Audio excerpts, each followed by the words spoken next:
Hello everyone and welcome to this week's Wordy Wednesday. So for this week I'm going to be reading my very first Facebook because our theme for the week is space.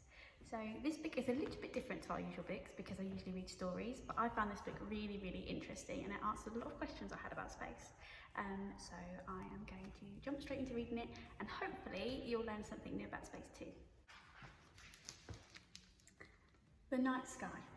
When the sun sets, the sky grows dark. You'll start to see twinkling stars, and what you're looking at is just a tiny part of space. Space is so enormous that no one knows how big it really is. Someone who studies space is called an astronomer. The moon is the brightest thing in the night sky. This is a space agency where people design spacecraft and train to go into space. People who fly into space are called astronauts, and this here is a rocket that is ready to launch.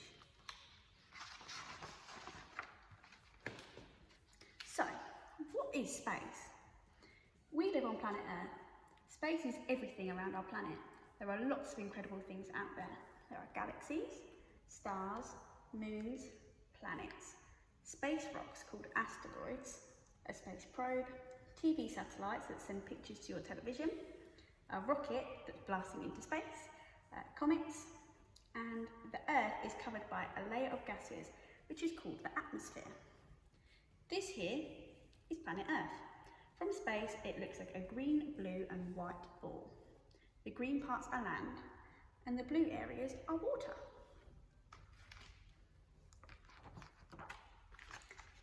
The moon. The moon is a big ball of rock that travels around the Earth. The lighter areas are the tops of high mountains. There's no air or water and nothing lives on the moon. And the dark patches on the moon are huge holes that are called craters. Over 40 years ago, the first astronauts landed on the moon, and so far only 12 astronauts have ever been there. The first astronauts on the moon left a flag to show that they had visited. So while they were there, they went on the lunar module. They did some filming, they collected some moon rocks, they wore special space suits, and they used a vehicle called a moon buggy. Space school. So before astronauts go into space, they have to do a lot of training. So they do things such as learning everything about space and space travel, getting very fit and being tested on it, finding out how to work the spacecraft controls, that's a very important one, emergency escape drills, learning what to do in case they crash into the sea, using tools, learning the languages of astronauts from different countries, talking to experienced astronauts, preparing a pretend spacecraft while floating in a huge water tank, and being given a mission and meeting the rest of their crew.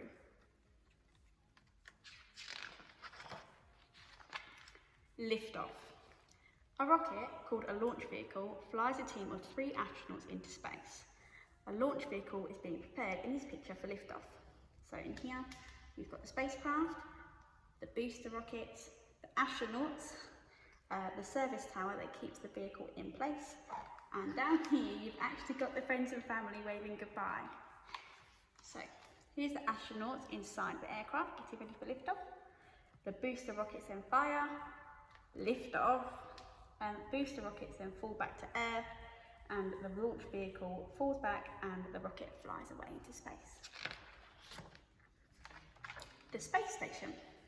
In space, astronauts live and work in a spacecraft called the International Space Station, and it flies really high above the Earth. So the rocket will join up with the space station and the astronauts go in, and they go into the space station. On the space station there's a storage room, there's a robot arm for moving all the equipment, there's some astronauts relaxing in this pod, there's some labs to do experiments, and this little man here is saying we go on spacewalks to fix things. So on the space station there's also some solar panels that turn sunlight into power, and just down here you can see planet Earth. Living in space. This is what I found really interesting. So on the space station, everything floats. And this is what happens during the day. So they wash using dry shampoo, they use the toilet, they exercise for 2 hours, They eat. Most of their food comes in packets. They repair that outside of the space station if that needs doing. They do experiments, so this experiment is testing to see how things grow in space. They relax, so in this picture they're filming, playing guitar, playing a bit of chess. They clean because dirt from the atmosphere and things like that can get into the equipment and break it. They receive deliveries from the supplying spacecraft, so this astronaut is guiding the spacecraft up to the station. They unpack their supplies, they talk to their family back home, they take photos of Earth from space, and they go to sleep. And this is something that I didn't know and I found really interesting. The sleeping bags that they sleep in are actually strapped to the wall.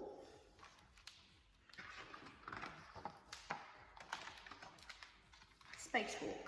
There's no air in space. So when an astronaut goes on a spacewalk outside of the space station, they have to wear a spacesuit that gives them air and keeps them safe.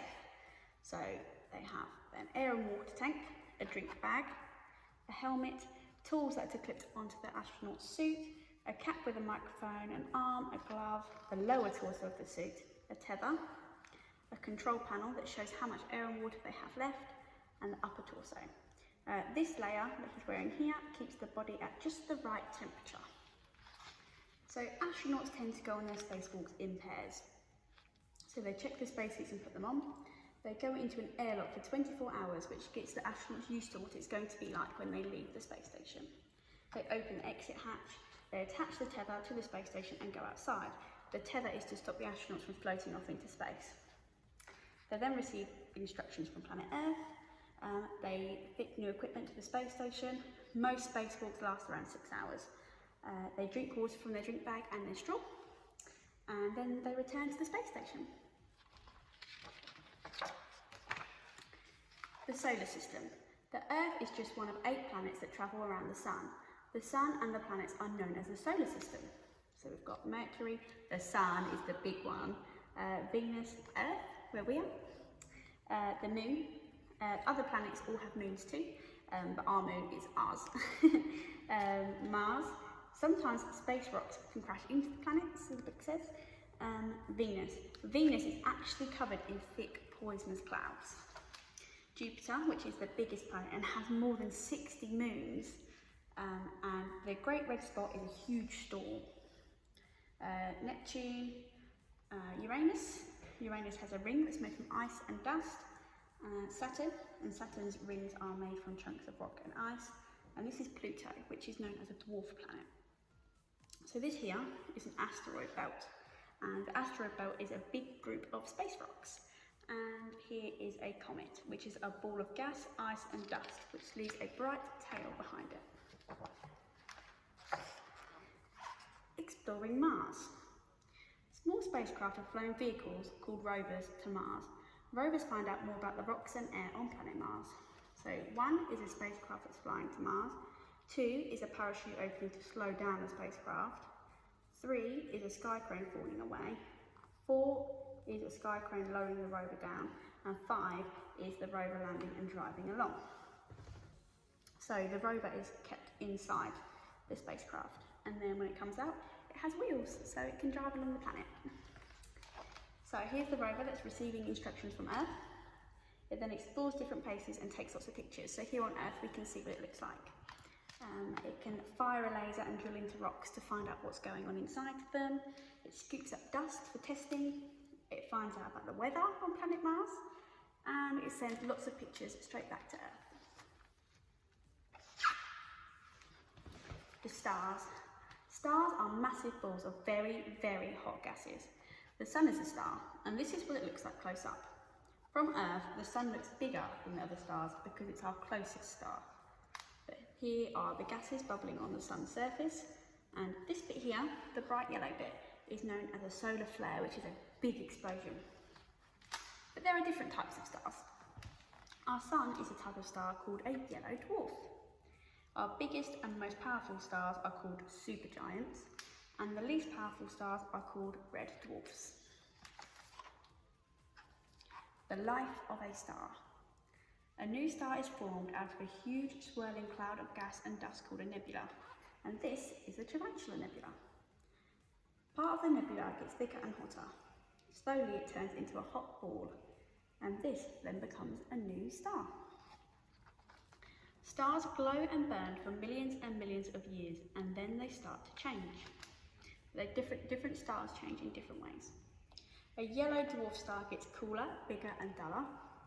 Its outer layers puff away, and eventually a white dwarf star is left behind.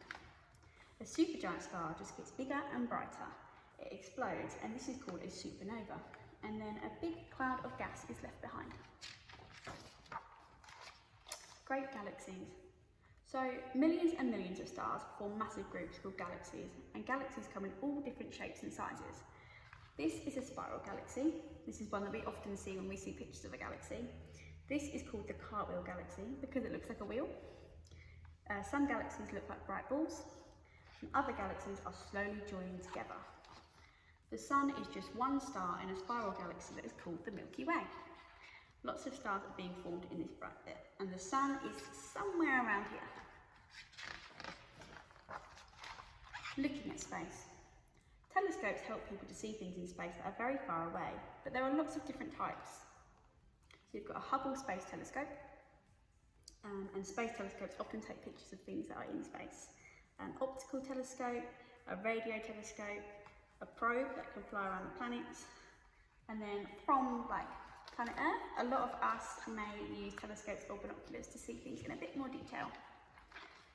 The Hubble telescope is a famous space telescope. This is a spacecraft taking the Hubble into space, the Hubble flying around the Earth, the astronauts fitting new cameras onto the Hubble because they've been sent to make repairs. That's part of what the astronauts do. Hubble taking lots of pictures of the planets and taking them back to Earth, and then the scientists then study all of the pictures. Stargazing, which is one of my favourite things to do. Even without using a telescope, you can see lots of things in the night sky. Stars can be joined up to make pictures called constellations. So this is the Great Dog, Orion the Hunter, the Big Dipper or the Plough, the Southern Cross, and the star on the Great Dog, Sirius, is the brightest star in the sky. So if you look super hard, you might be able to see it. So up here is the International Space Station, which when it passes overhead just looks like another bright star. You may also see some shooting stars if you go stargazing. But yes, this here is the brightest part of the Milky Way galaxy, and sometimes glowing lights appear. This is called an aurora. What you can see in the sky changes depending on the time of year and where you are in the world.